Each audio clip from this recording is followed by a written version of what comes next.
James Gunn is about to kick off the new DCU with the classic character Superman. Snyder went for a darker, more serious tone, while Gunn is sticking to a more tongue-in-cheek style for his interpretation of the last son of Krypton. Superman is an infamously hard character to bring to the big screen, so let's see if Gunn can fulfill the promise of giving us a solid introduction to this universe.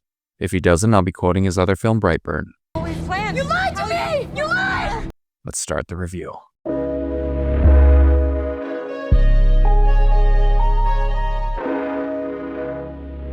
In this Superman story, we skip over the origins we all know already. Clark Kent has been Superman for a while now, and we are just joining him after his first loss. This means we're capturing the character of Superman at a very vulnerable state, which David Corenswet captures in a convincing way.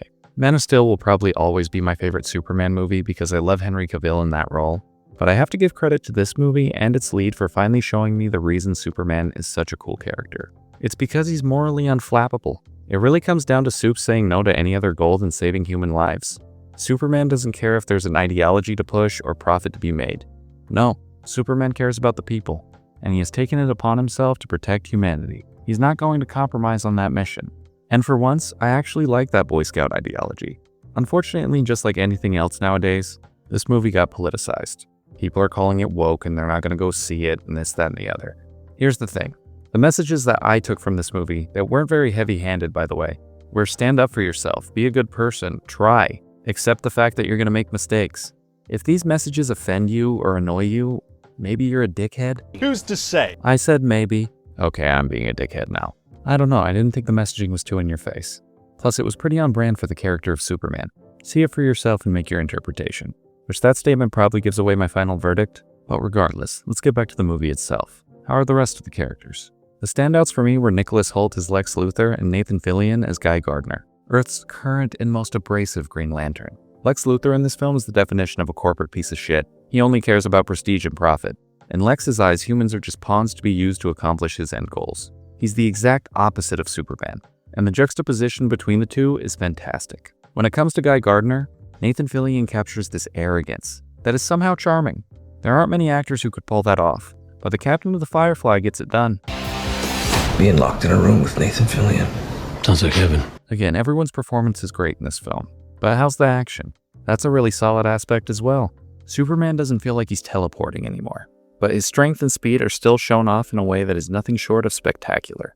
And Superman isn't the only one doing the superhero stuff. Many heroes get their moment, but the character with the second most action-based screen time is probably Krypto, the dog. Okay, you're either going to love or hate Krypto when you see this movie. And unfortunately, I hated him. I just didn't think he needed to be here. I'm a huge dog person, but this thing had me second-guessing my opinions. Outside of shitting on the carpet, this dog does every annoying thing your friend's out-of-control dog does. Jumps on company, chews up things that he shouldn't, doesn't respond to commands. You're a bad dog. Do not say that to me! Other than that, I don't have much to complain about with this new Superman film.